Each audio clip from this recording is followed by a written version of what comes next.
Buen día, mi nombre es Yuri Hernández. A través de este seminario vamos a ampliar nuestros conocimientos acerca de los resultados generales del Doppler obstétrico. A manera de introducción del Doppler en medicina fetal, debemos tener en cuenta que la utilización del Doppler en obstetricia se ha extendido fuera de las unidades especializadas y se ha generalizado para la toma de decisiones. Los protocolos de utilización estandarizados y sistemáticos limitan enormemente la probabilidad de error de una técnica que de otra forma presenta una gran variabilidad. Por otra parte, es esencial un conocimiento adecuado de la fisiopatología y los cambios hemodinámicos asociados a las condiciones que pretendemos evaluar, para una correcta interpretación de lo que vamos a buscar y medir en cada caso. Inicialmente tenemos la evaluación de las arterias uterinas. ¿En qué situaciones está indicada su exploración? En la evaluación de una placentación deficiente. Se utiliza para la detección sistemática de preeclampsia y retraso de crecimiento en el primer y segundo trimestre. Y como criterio diagnóstico de las mismas patologías, una vez han sido diagnosticadas. Existen índices utilizados en su medición. Vamos a encontrar inicialmente la presencia de Notch o escotadura protodiastólica, que no es más que la disminución de velocidad al inicio de la diástole en todas las ondas. También tenemos el índice de pulsatilidad, el cual debe utilizarse el índice de pulsatilidad medio, que se calcula a partir del índice de pulsatilidad de la arteria uterina derecha más el índice de pulsatilidad de la arteria uterina izquierda dividido. En esta gráfica vemos la curva con los valores en normalidad.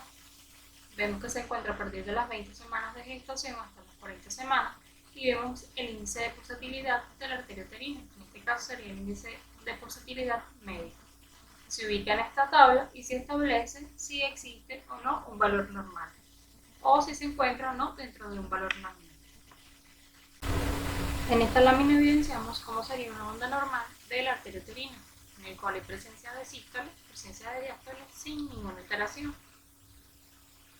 Debemos destacar que existen tantos cambios fisiológicos como patológicos de las arterias uterinas, en el cual durante las 10 primeras semanas la arteria uterina presenta alta pulsatilidad y notch prostodiastólico, muy parecido a su estado pregestacional, momento a partir del cual disminuye la pulsatilidad y la presencia de notch. Entre las 11 y 14 semanas, alrededor de solo un 50% presenta notch uterino bilateral. En la semana 20, solo un 20%, y más allá de la semana 24, solo un 5%. En esta lámina evidenciamos el rango normal del índice de pulsatilidad de la arteria uterina. En orden descendente, encontramos en el primer, segundo y tercer trimestre cómo son las características de cada una de estas ondas.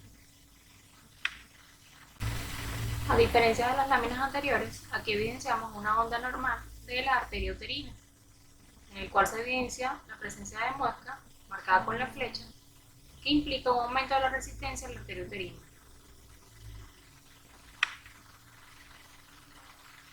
Aquí evidenciamos cómo la arteria uterina se usa para tamizaje a las 22-24 semanas, en el cual en una imagen visualizamos las características de la onda con bajo riesgo de preeclampsia y restricción de crecimiento intrauterino, a diferencia de la otra imagen en la cual, en base a las características de la onda, con presencia de escotadura, hay un alto riesgo para preeclampsia y restricción de crecimiento intrauterino. Ondas anormales de la arteria uterina después de las 20-24 semanas. En cuanto a los cambios patológicos de esta arteria, como consecuencia de la placentación deficiente, no se producen los cambios fisiológicos descritos anteriormente y existirá una pulsatilidad aumentada o la persistencia del notch prostodiastólico. En cuanto a la evaluación de la arteria umbilical, esta transporta toda la sangre fetal hacia la placenta. En situaciones de insuficiencia placentaria se produce el proceso de vasoconstricción en la microcirculación placentaria, junto con una reducción efectiva del territorio placentario, cuya combinación lleva a un incremento de la resistencia al flujo en las arterias umbilicales. ¿En qué situaciones es de utilidad su evaluación? Las dos indicaciones principales son diagnóstico de insuficiencia placentaria, control del bienestar fetal en las gestaciones con restricción de crecimiento intrauterino. Adicionalmente, aporta información de gran importancia en la transfusión feto-fetal. En la clínica debemos tener en cuenta las siguientes definiciones. Esta arteria puede presentar un flujo normal en el cual hay presencia clara de diástole en cualquier edad gestacional. De no ser así, puede presenciarse un flujo pulsátil en el cual el índice de pulsatilidad es mayor al percentil 95 para la edad gestacional, con incremento de la resistencia placentaria. Puede haber flujo diastólico ausente, que no es más que flujo ausente en algún momento de la diástole de manera constante, mayor del 50% de los ciclos, persistente en dos determinaciones, separadas por más de 12 horas y en ambas arterias, con incremento muy marcado de la resistencia placentaria. Flujo diastólico en reverso, que sería flujo reverso en algún momento de la diástole, de manera constante, mayor del 50% de los ciclos, persistente en dos determinaciones, separadas por más de 12 horas, y en ambas arterias. Aquí hay un incremento muy marcado de la resistencia placentaria, con cierto componente de fallo cardíaco fetal. La velocidad de flujo de la arteria umbilical puede presentar un patrón irregular debido a los movimientos respiratorios fetales, el cual lo modifica. Existen cambios durante la gestación de la arteria umbilical. Como cambio fisiológico, a partir de las 12 semanas existe flujo presente durante la diástole en la arteria umbilical, durante la gestación como consecuencia de los cambios placentarios. La resistencia de la arteria umbilical y en consecuencia el índice de pulsatilidad disminuye de manera progresiva. De no producirse esto, se presentarían los cambios patológicos. En este caso vemos cómo puede visualizarse el índice de pulsatilidad alto, ausencia del flujo al final de la diástole y flujo a fin de diástole con onda en reversa. La otra arteria que vamos a evaluar es la arteria cerebral media. Esta se usa como marcador de hipoxia. En situación de hipoxemia, el feto pone en marcha mecanismos de centralización hemodinámica para mantener el aporte de oxígeno a cerebro, corazón, vaso y suprarrenal. A nivel cerebral, el efecto se manifiesta como una vasodilatación con reducción de la impedancia, aumento de las velocidades diastólicas o reducción de los índices de pulsatilidad de las arterias cerebrales. La arteria cerebral media es el vaso cerebral más estudiado por su fácil acceso. Dentro de sus utilidades encontramos la identificación de los fetos con crecimiento restringido en combinación con la arteria umbilical en el ratio cerebro-placentario y predictor de resultado adverso. Una vez diagnosticado la restricción de crecimiento, especialmente a partir de las 34 semanas, la vasodilatación cerebral, incluso aislada, es un marcador independiente de riesgo aumentado de resultado adverso, un riesgo más elevado de neurodesarrollo anómalo. También es útil como marcador de anemia fetal, en el cual la velocidad sistólica de la sangre se verá aumentada. Dentro de las definiciones que hay que considerar para la evaluación de la arteria cerebral media, encontramos la vasodilatación cerebral, en el cual el índice de pulsatilidad de esta arteria se encontrará menor al percentil 5 de manera persistente en dos determinaciones separadas de más de 12 horas. Encontramos también una redistribución en el cual el índice cerebroplacentario, que se obtiene a partir del índice de pulsatilidad de la arteria cerebral media, entre el índice de pulsatilidad de la arteria umbilical, el cual se encontrará menor al percentil 5 de manera persistente en dos determinaciones separadas de más de 12 horas. Y un aumento de la velocidad sistólica, en el cual la velocidad máxima se encontrará mayor de 1.5 de manera constante. La arteria cerebral media es uno de los vasos con mayores variabilidad. Es importante confirmar siempre cualquier alteración del Doppler en una nueva exploración, separada por 12 horas. Si bien en situaciones de urgencia puede acortarse este periodo. Es un vaso muy sensible. En caso de hipotensión materna en decúbito, el feto puede presentar hipoxemia, el cual se traducirá en una vasodilatación cerebral transitoria. O conducto de Arancio. Es un pequeño vaso venoso que se origina en la vena umbilical antes de convertirse en vena portal derecha, dirigirse en dirección casi vertical a la aurícula derecha.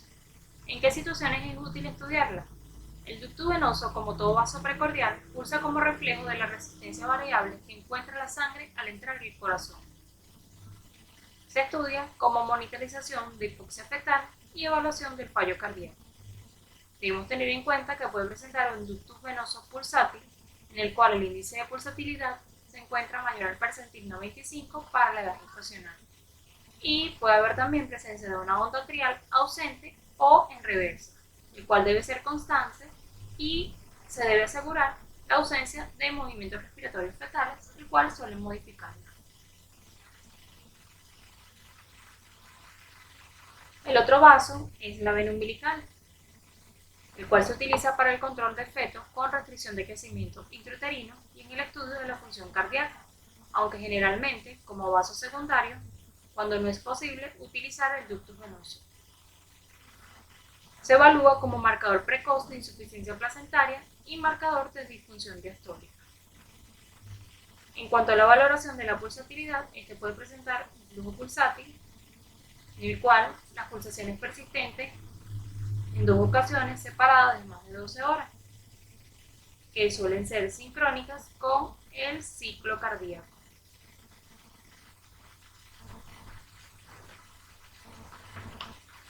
Y para culminar con estos vasos, encontramos también la vena cava inferior, al igual que otros vasos precordiales, como el ductus o la vena umbilical, es útil para detectar y monitorizar situaciones de disfunción diastólica. En este caso podemos encontrar una velocidad de flujo patológica que se obtiene a través del índice de precarga calculado como la onda A y la sístole, que se va a encontrar mayor al percentil 95 de manera persistente en más de 2 ocasiones separadas de más de 12 horas. Son menos estudiados, pero no dejan de ser importantes.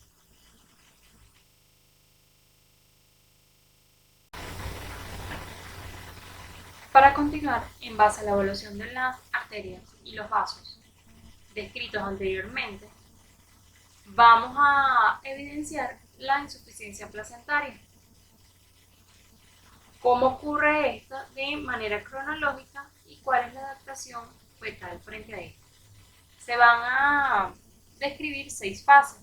Inicialmente encontramos la inadaptación circulatoria, en el que existe alteración placentaria, que va a indicar sufrimiento fetal crónico, cuyo primer signo objetivo suele ser reducción del flujo umbilical, incremento de resistencia vascular vellocitaria, que induce a un déficit de perfusión de la arteria umbilical y disminución progresiva de la presión de oxígeno de la vena umbilical.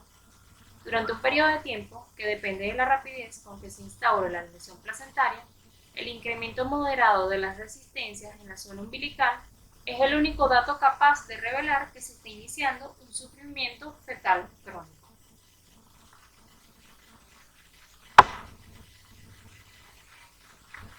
Dentro de los cambios o hallazgos biofísicos exploratorios vamos a encontrar la persistencia de la incisura o notch, alteración moderada de la perfusión umbilical y deceleración del crecimiento fetal. La siguiente fase es la precentralización, en el cual el feto pone en marcha los primeros mecanismos defensivos hemodinámicos, los cuales pueden ser detectados mediante el Doppler. En esta etapa se producen 3 tipos de cambios hemodinámicos. El primero es el incremento del flujo a través del conducto venoso.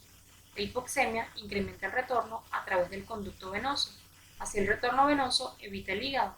El conducto se dilata en cuanto el organismo considera que es necesario incrementar el aporte sanguíneo al corazón y el cerebro. Esto va a generar una restricción de crecimiento intrauterino asimétrico. El segundo cambio es la modificación en la precarga ventricular con afectación del ventrículo derecho. El tercer cambio es el cerebral sparing effect. Se refiere a la distribución segmentaria de la arteria cerebral media. En el sufrimiento fetal crónico, con restricción de crecimiento intrauterino, hay un aumento de flujo en la arteria cerebral media y su segmento M2. Este segmento comprende desde la segmentación con la arteria temporal anterior hasta su división en arteria frontal anterior y arteria frontal ascendente. La otra fase es la centralización inicial, en el cual existe una centralización circulatoria, con vasodilatación selectiva de ciertos órganos, como el cerebro, el corazón y las glándulas suprarrenales, y una vasoconstricción de otros territorios como el pulmón, el intestino, piel, riñón o esqueleto. Esta vasodilatación de los vasos intracraneales, conocida como brain sparing, precede en varias semanas aparición de desaceleraciones tardías en el registro de la frecuencia cardíaca fetal.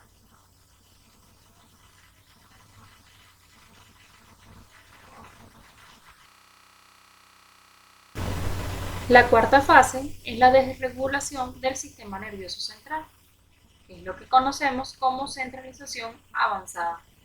En esta etapa hay deterioro de los flujos umbilical y aórtico, en el cual va a ser evidente, y la vasodilatación de los vasos cerebrales llega a su punto máximo. Todo esto se traduce a una disfunción del sistema nervioso central. Los cambios que va a generar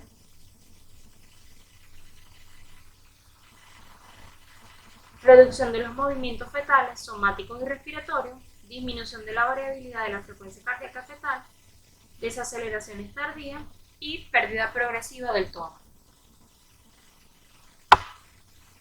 La siguiente fase sería la centralización terminal.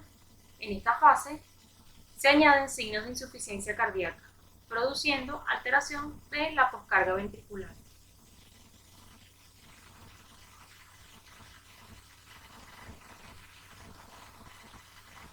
En el cual también se va a evidenciar pérdida de la variabilidad de la frecuencia cardíaca fetal.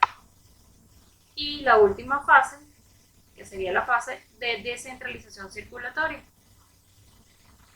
Si persiste la hipoxia, se va a producir una vasoplegia fetal generalizada, el metabolismo anaerobio, va a presentar una alteración de la permeabilidad de la membrana celular y un incremento de la presión osmótica intracelular, en el cual va a generar acumulación de ácido láctico, generando edema cerebral, necrosis tisular y por ende muerte neuronal,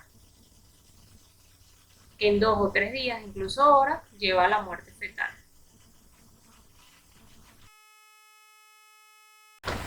De forma práctica se añade este cuadro en el cual se evidencian las fases de la insuficiencia uteroplacentaria,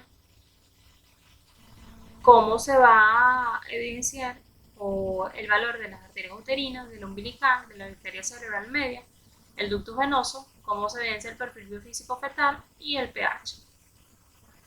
Esto sería muy importante tenerlo en cuenta o lograr memorizarlo porque es de suma importancia y es muy práctico. En esta gráfica evidenciamos los percentiles del Doppler obstétrico, vemos la edad gestacional, vemos el peso por percentiles y cada una de las arterias y los vasos estudiados.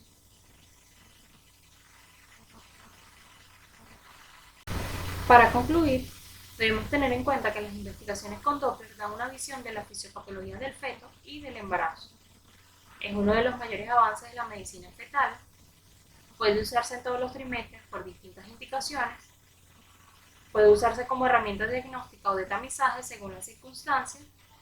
En el segundo y tercer trimestre, los estudios con Doppler pueden indicar placentación anormal, hipoxemia fetal, anemia fetal y falla cardíaca inminente.